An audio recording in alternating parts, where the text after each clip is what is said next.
잠깐 기도하겠습니다. 아버지 하나님 감사합니다. 우리 앞을 주님이 하시고 우리의 형편을 주님이 하십니다. 저희가 불안하고 두려운 마음 가운데 시작한 모든 일들이 참 어려움 없이 잘 마치게 해주신 거 절대로 우연이 아니고 하나님의 함께 하심을 믿고 감사드리고, 이 일을 시작하신 아버지 하나님 마지막까지 함께 하셔서 모든 일에 주님의 역사하심을, 인도하심을 깊이 체험하게 하시고, 또 사랑하는 교우들 하나님께서 일관성 있게 꾸준히 저들의 삶 속에 역사하셔서 변함없는 하나님의 사랑을 느낄 수 있도록 인도해 주시옵소서.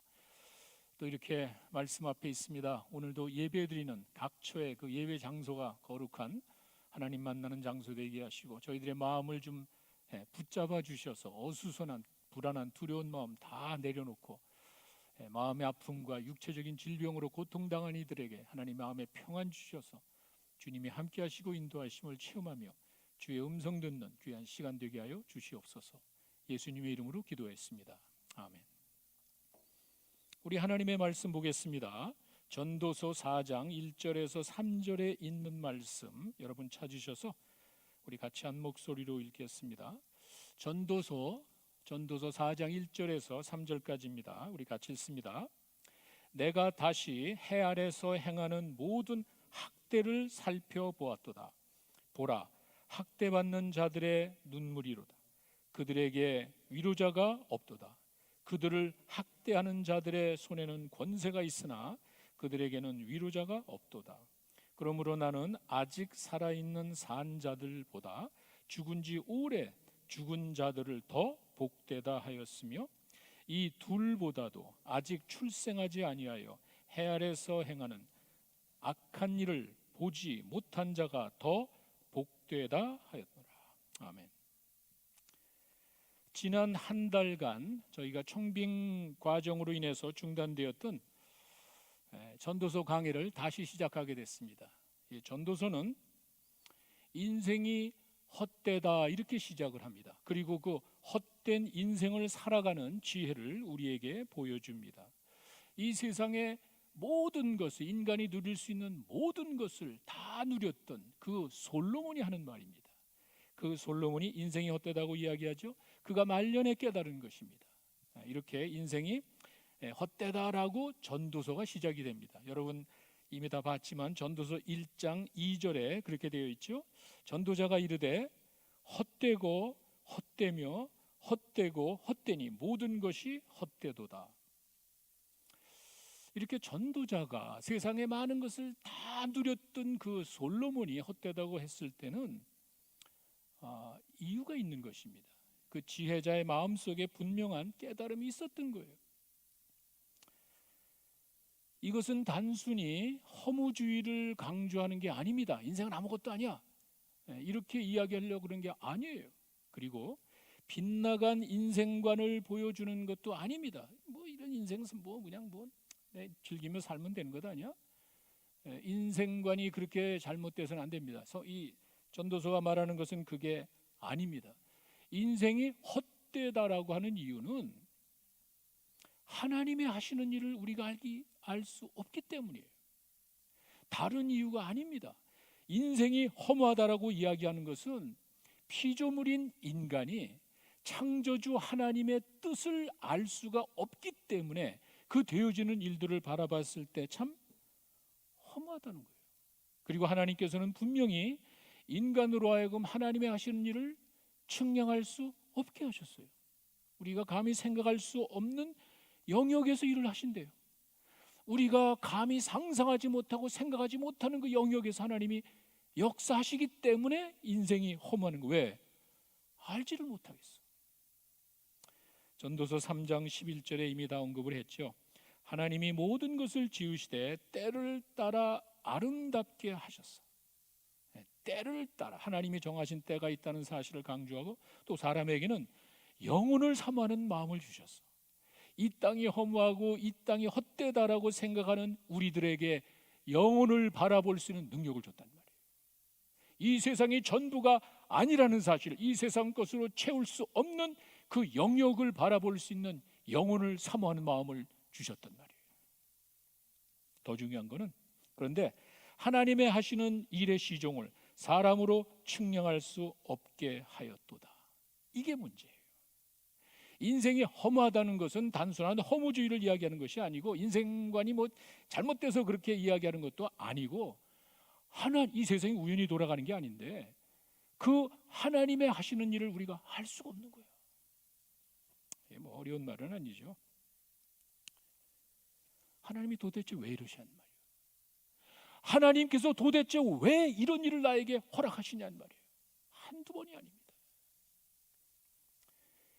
이 땅을 살아가면서 우리 마음대로 되지 않는 세상에 우리들의 마음 속에는 내가 원치 않는 일을 겪게 되고, 내가 원하는 일들은 이루어지지 않을 때 어떻게 했어요? 한번 생각해 보세요.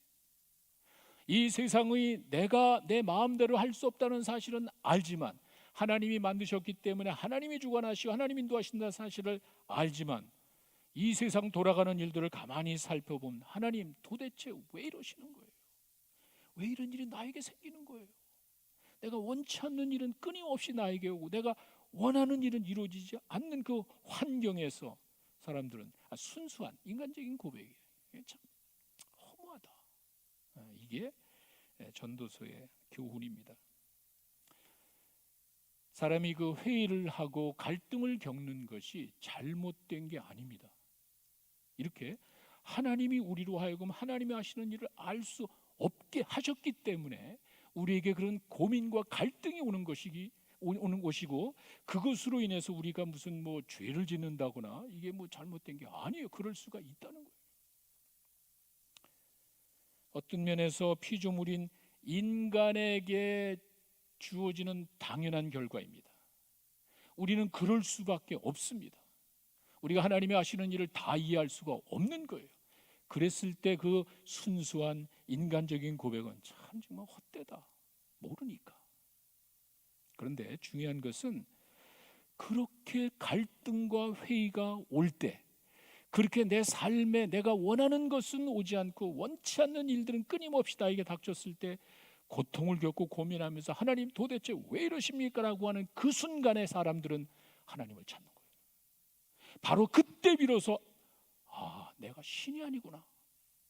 바로 그 순간에 우리가 연약하다는 사실을 그때 깨닫는 거예요. 그리고 하나님을 찾는 거예요. 하나님 앞에 나가는 거예요. 좀 더 우리로 하여금 우리 자신이 신이 아니고 피조물이라는 사실을 깨닫게 하시고, 전능하신 하나님을 바라보고 하나님을 찾게 만드는 것, 이게 전도서의 교훈입니다.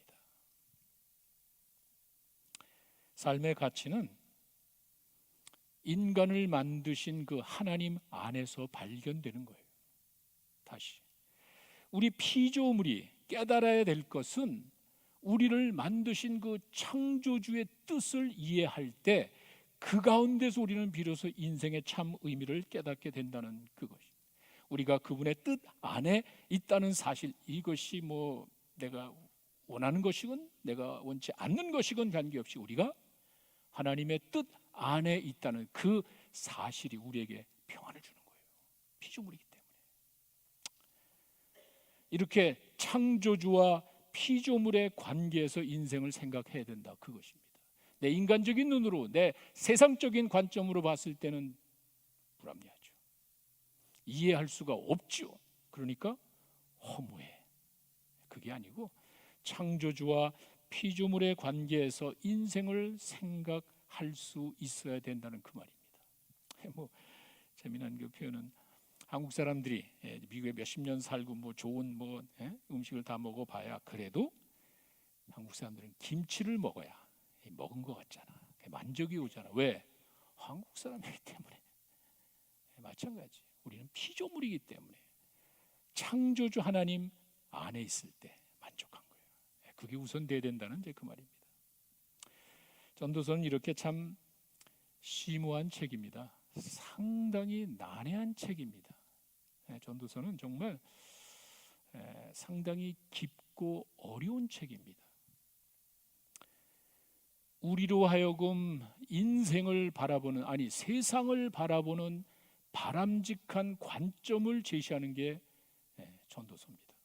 비록 내 눈에는 이해할 수 없고 내 머릿속의 지혜로는 깨달아지지 않고 이해할 수 없을지라도 그런 세상적인 좁은 관점이 아니라 지금 나와 세상적인 관점에서, 세상적인 좁은 관점에서 볼 것이 아니라 신앙의 관점에서 하나님의 크신 뜻 안에서 넓은 안목으로 세상을 바라보게 만들어주는 거예요.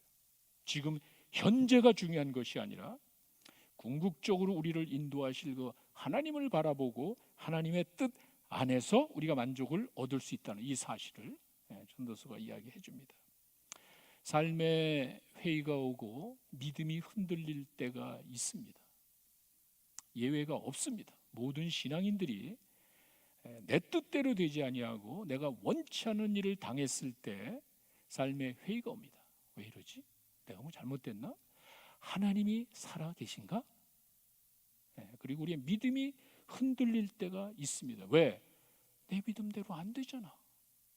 내가 생각하고 내가 원하는 대로 안 되잖아. 이럴 때 꼭 읽고 묵상을 해야 되는 책이 바로 전도서입니다. 그래서 저희는 이 고통스럽고 힘든 팬데믹 기간에 전도서를 묵상하게 된 것입니다. 여러분 오늘 본문에 보시면은요 4장입니다. 4장에 보시면 이 세상이 세상적인 관점에서 봤을 때 참 불합리하게 보여. 거기 1절에 나와 있는 내용을 보시면 참 억울한 일을 당하는 학대받는 억울한 사람들이 있는데 놀라운 것은 그 학대를 당하는 자들이 아픔을 호소하고 눈물을 흘리지만 위로자가 없대. 그 수많은 사람들 가운데 이 세상에 악이 관영한다는 것은 알고 있지만 그 악한 자들에 의해서 억울하게 학대당하는 그 사람 곁에 위로가 없대. 그리고 학대를 가하는 사람에게는 권력이 있어, 힘이 있어. 이 못된 짓을 하는 그 사람에게는 지 멋대로 할 수 있는 권력이 주어졌지만 힘없는 학대를 당하는 사람에게는 위로조차 없대.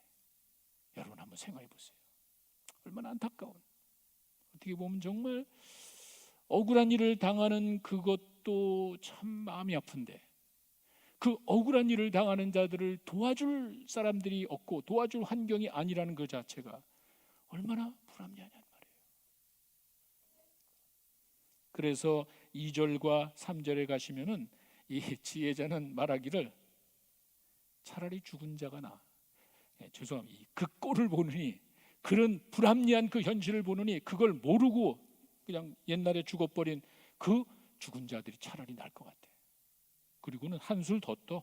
그게 아니라 아예 그런 것도 다 모르는, 이런 걸 모르는, 태어나지도 않은, 뱃속에는 태어나지도 않은 사람들이 더 나은 것 같아. 이제 시적인 표현이지만 불합리한 세계를 바라보면서 오죽하면 이렇게 이야기했을까. 이런 일들이 끊임없이 이어지기 때문에 그래요. 우리가 사는 세상에 이와 같은 일들은 지속적으로 이어집니다. 자, 그러면 이런 불합리한 세상을 어떻게 살아가야 되나? 불합리한 삶을 살아가는 지혜에 대해서 한번 생각해 봤습니다. 먼저는 이기심을 버려야 됩니다. 이기심을 버려야 됩니다. 4절 보십시오. 제가 그 쉬운 성경으로 여러분들에게 읽어드리겠습니다. 4절입니다. 또 살펴보니 모든 수고와 성취는 사실은 이웃에 대한 시기심에서 발생했답니다. 무슨 말이죠? 저 사람이 열심히 성실하게 살아가는데 겉으로 봐서는 참 아름다운 헌신의 모습인데, 겉으로는 정말 성실하게 열심히 살아가는 모습인데 사실은 그 마음속에는 이웃에 대한 시기심에서 나오는 거래요. 있잖아요, 그런 게. 저 사람보다 내가 더 잘 돼야 돼. 저 사람보다 내가 더 잘 되고자 하는 그 시기심, 질투하는 그 마음에서 사람들이 그렇게 열심히 산단 말이에요. 겉으로 보면은 아름답지만 마음의 동기가 잘못됐다는 거예요. 상대방의 것을 열심히 사니까 시기심이라는 것은 내가 열심히 해서 저 사람 것을 뺏어야 되는 거예요. 상대방보다 더 잘 돼야 된다는 것은 저 사람의 것을 내 것으로 만들어야 내 마음속에 만족이 있다는 거예요. 사람들이 그렇게 산단 말이에요. 겉으로 보면 아름다운 헌신의 모습이지만 사실은 그 마음속에는 이런 무서운 생각으로 시기심을 가지고 살아간다는 그 말입니다. 그래서 이기심을 버려야 되는 이유는 이렇게 잘못된 동기에서 나오는 그 헌신은 추한 모습이야. 겉으로 보기에는 아름다울지 모르지만 그 이기심 때문에 남을 시기하고 질투하는 마음이 생기고 그로 인한 일들은 겉으로는 아름답지만 그건 좋은 게 아니라는 거예요. 5절에 가시면 팔짱을 끼고 지내다가 스스로 굶어 죽는 바보 같은 사람이다 이렇게 표현을 합니다. 5절의 내용이 난 귀찮아 아무것도 안 해 그냥 혼자 있을 거야 이렇게 게으른 사람을 두고 이야기하는데 이걸 이제 그 히브리 언어 하는 사람이 직역을 하나 하는데 제가 읽어드리겠습니다. 5절에 이렇게 되어 있습니다. 게으른 사람은 두 손을 놓고 놀다가 자기 살을 뜯어먹는다 이렇게 표현했습니다. 아무것도 안 하는 거는요. 근데 재미난 거는 아무것도 안 하는 이 게으른 모습은요 나 혼자만이 아닙니다. 그냥 내가 안 먹고 말지 내 살을 뜯어먹고 말지가 아닙니다. 이 사회는 그렇게 된 게 아니라는 거예요. 게으른 자는요 자기 자신뿐만이 아니라 이웃에게도 간접적으로 영향을 줍니다. 간단하죠. 아버지가 나 일하기 싫어 피곤해 나 일 안 할 거야. 어떻게 되죠? 그러면 나 혼자 그냥 배고프고 나 혼자 그냥 굶으면 되나요? 아니죠. 게으른 모습은 나 자신만이 아니라 간접적으로 남을 해치는 행위가 되는 거예요. 아버지가 일을 하지 않으면 아버지 혼자가 아니란 말이에요. 아버지가 게을러지면은요 아버지 혼자가 아니란 말이에요. 자녀들이 가족이 다 고통을 겪게 되는 거예요. 그러니까 그냥 나 혼자 게을러서 산다는 이것조차도 잘못됐다는 거예요. 6절로 가시면은 열심히 두 손을 벌려 바람을 잡으려고 허우적하는 것보다 그냥 한 움큼으로 이것저것 잡으려고 하지 말 한 움큼으로 만족하며 사는 게 낫다. 이게 글쎄 워콜릭이라 그러나 워콜릭 일에 그냥 막 일에 중독된 사람 일에 빠져서 열심히 자기 그냥 다 제끼고 가족이 좀 어떻게 보면 멋있을 수도 있어요. 내 하는 일에 정말 최선을 다하고 열심히 살아가는 그 모습이 있잖아. 이 광적인 지나친 분주함이 있잖아. 항상 연락하면 바쁘대. 항상 뭔가 쫓겨 살아. 뭔가에 얽매여서 사는 어떤 그런 모습이 사실은 욕심에서 나온다. 욕심에서. 열심히 일하는 그 성실함만 보는 것이 아니라 그 마음속에는 욕심이 있단 말이에요. 7절과 8절의 내용은 가만히 살펴보면 이제 이 처음에 두 번째 이 케이스가 아니라는 거예요. 아들이나 형제가 없는 고독한 사람이 내가 누구랑 비교해서가 아니야. 저 이웃 걸 내가 뺏어오려고 하는 게 아니야. 그 얘기라는 거예요. 아들과 형제가 없는 이 사람도 그냥 누굴 이기려고 내가 시기심 저 사람이랑 비교 이런 게 아니라는 거예요. 이 사람도 그냥 열심히 그런 것 다 필요 없어 그냥 열심히 일을 하는데도 마음이 허전해. 그런 나쁜 동기가 아니라 열심히 살려고 애쓰고 노력하지만 내 삶에 만족이 없어. 도대체 내가 누굴 위해 이 고생하는 거지? 이런 한탄한 마음만 생긴다는 거예요. 그리고 누가 좋은 일을 내가 이렇게 해가지고 내가 누구 좋은 일을 시키려 내가 이렇게 하는 거지? 열심히 일해서 얻은 것은 있지만 이 세상 것으로 만족하지 못하는 그 인간의 모습을 그렇게 표현해 줍니다. 그러면서 여기서 우리가 한 가지 중요한 질문을 하게 됩니다. 그렇다면 과연 인간의 기쁨과 행복의 근원은 어디 있는 것인가? 제가 이야기하지 않아도 대다수 많은 분들은요 인간의 행복과 여러분이 행복하고 만족하는 그것은 나 자신의 노력과 우리의 주변에 주어진 환경과 조건에 의해서 주어진다고 생각하는 사람이 많습니다.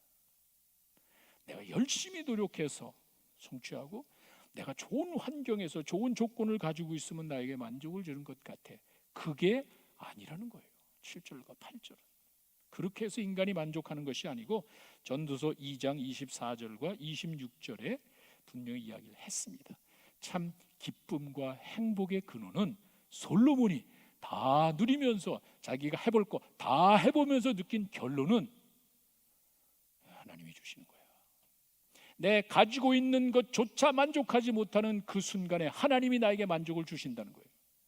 내가 남과 비교해서 아주 소수의 아주 부족한 것을 가지고 있지만 그것이 가장 소중하게 느끼는 거예요. 남들이 봤을 때 내 아내와 내 남편이 별 볼 일 없이 보일지 모르지만, 아니 별 볼 일 없는 사람일지 모르지만 나에게는 내 남편과 내 아내가 가장 소중하단 말이에요. 내 자식이 실패하고 잘못하고 이래 빗나가고 엉뚱한 짓을 할지 모르지만 내 눈에는 이놈보다 더 귀한 애가 없어. 이게 행복이에요. 그 마음은 하나님이 주시는 거예요. 하나님이. 그 사실을 전도서가 우리에게 이야기를 해줍니다. 인간적으로 볼 때 헛되고 불합리하게 보이는 그 모든 것들이 하나님 안에 들어가서 하나님의 뜻 안에서 하나님이 주시는 그 지혜 가운데서 이렇게 해결되는 거예요. 사람들의 다양한 삶의 모습을 봤을 때 감동적인 것이 있습니다.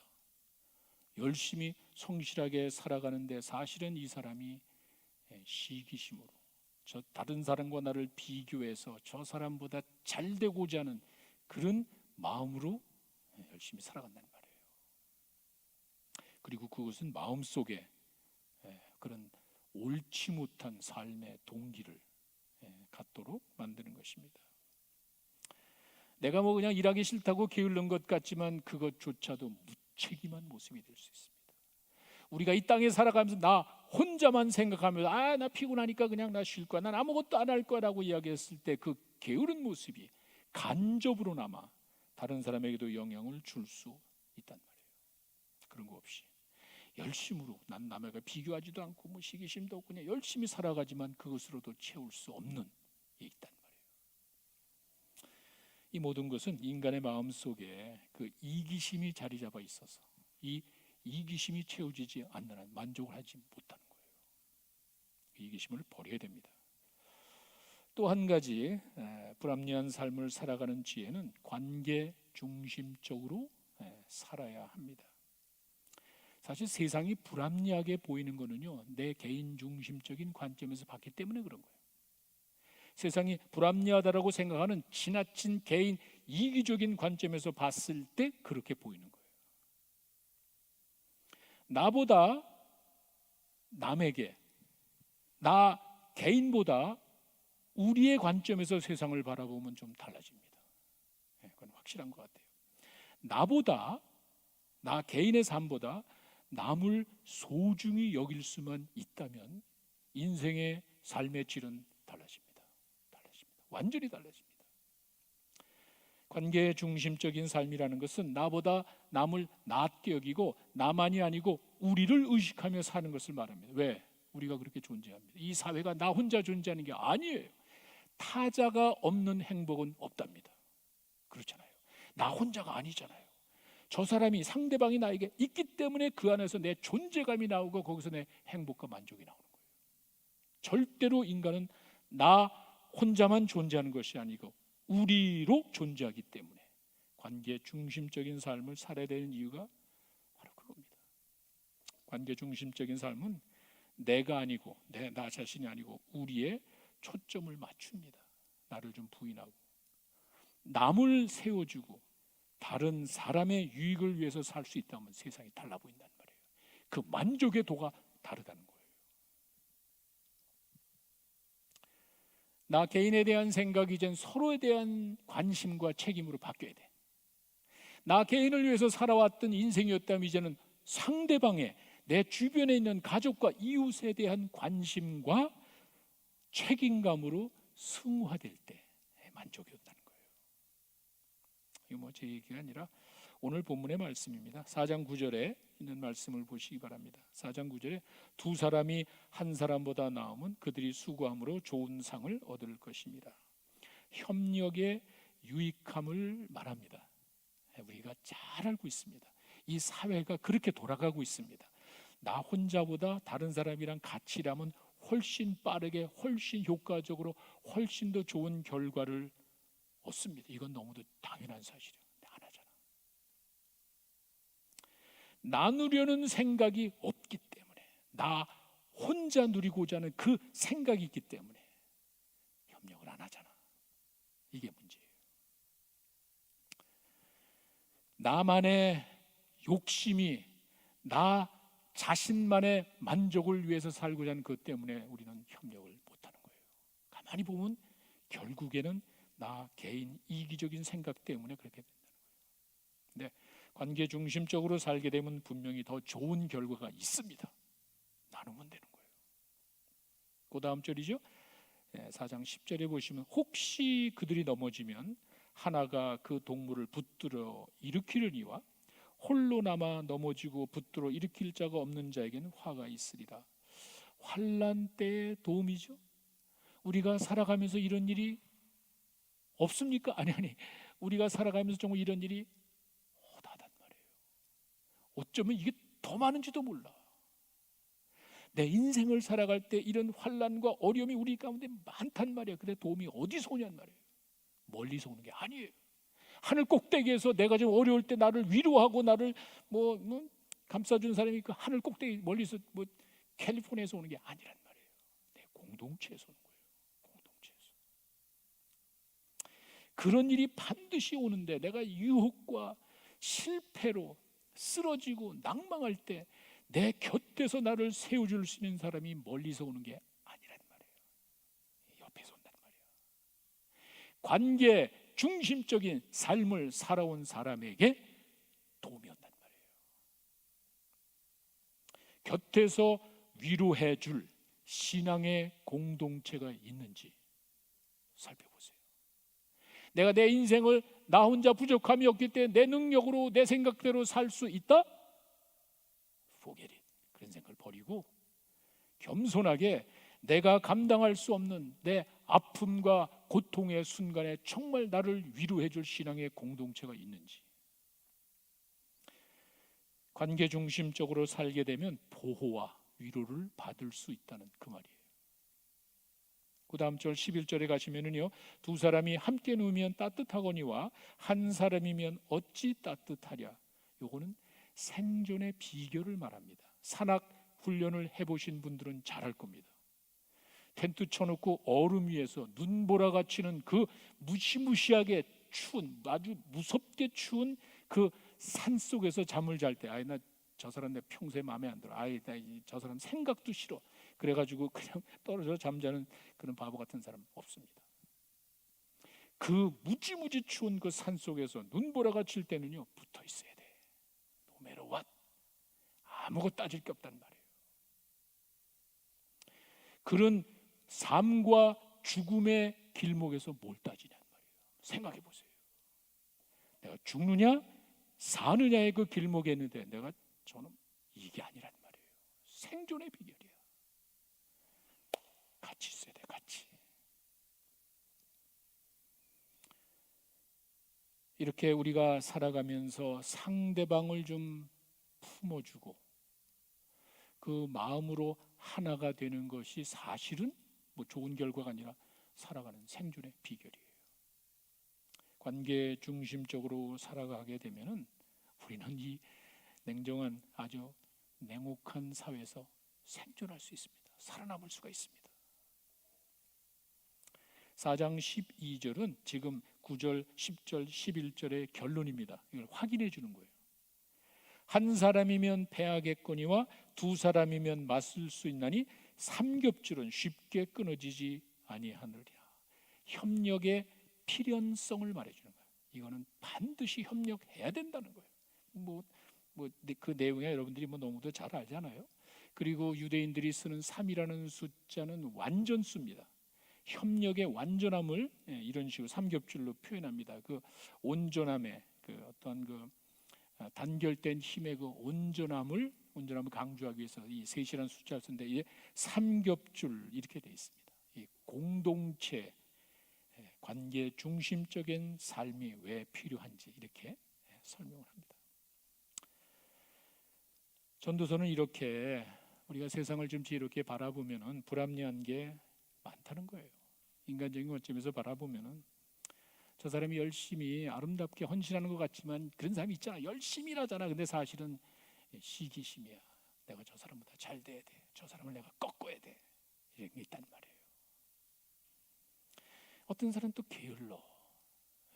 자기만 생각해서 자기 그냥 아무것도 안 하고 자기에게 주어진 환경과 이것을 좀 더 활용해서 더 많은 사람에게 유익을 줄 생각은 하지 않고 그냥 게을러. 간접으로나마 남에게 해를 끼치는 행위가 될 수 있습니다. 이것도 잘못된 거예요. 광적으로 열심인 척하지만 바쁘고 정신없이 나가지만 사실은 그게 바쁜 게 아니라 욕심이란 말이에요. 욕심. 잘못된 모습.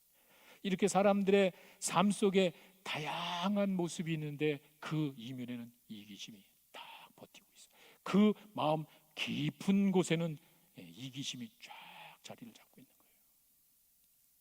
그래서 우리는 관계 중심적으로 살아야 됩니다. 내가 아니고 우리를 향한, 내 중심이 아니고 우리를 위한 삶으로 살아가야 된다는 그 말입니다. 나보다 남을 낮게 여기는 이 마음 하나가 인생의 삶의 질을 뒤바꿔 놓습니다.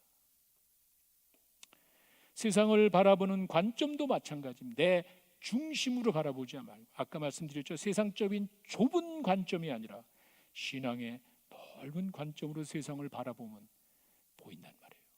다르단 말이에요.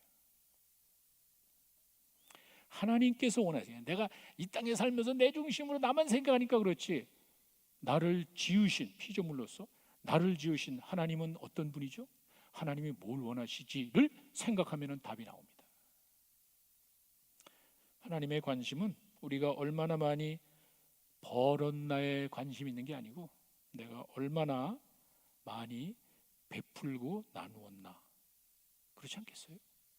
하나님이 원하시는 게 우리 인간적인 관점, 내가 얼마나 수입을 벌어들였나를 가지고 자랑하고 만족할지 모르지만 하나님은 그렇지 않죠. 왜? 하나님이 주신 건데, 축복의 채널로 주신 건데, 하나님의 관점은 네가 얼마나 많이 벌고 수입 벌어들였냐가 아니라 얼마나 많이 베풀고 나누었는지, 그걸 통해서 하나님의 영광이 드러났는지, 그렇지 않겠어요?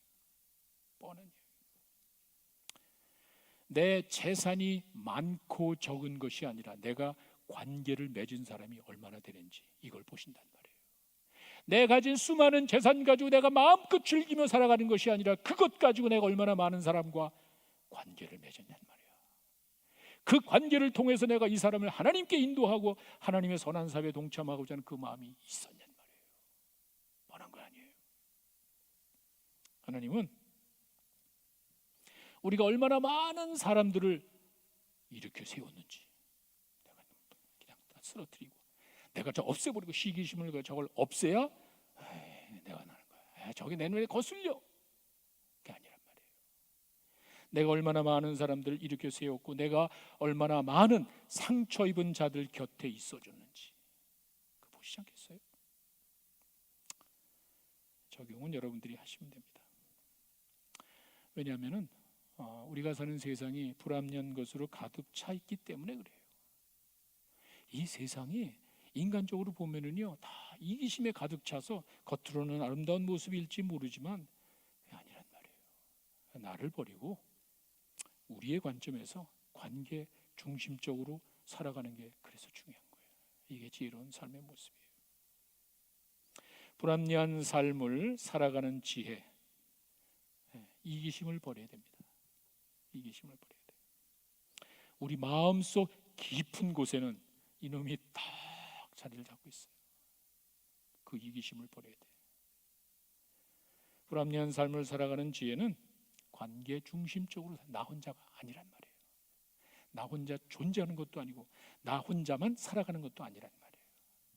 그래서 우리는 공동체로서 관계 중심적으로 살아야 됩니다. 그것이 우리를 지으신 우리 아버지의 소원이에요. 그게 하나님의 뜻이에요.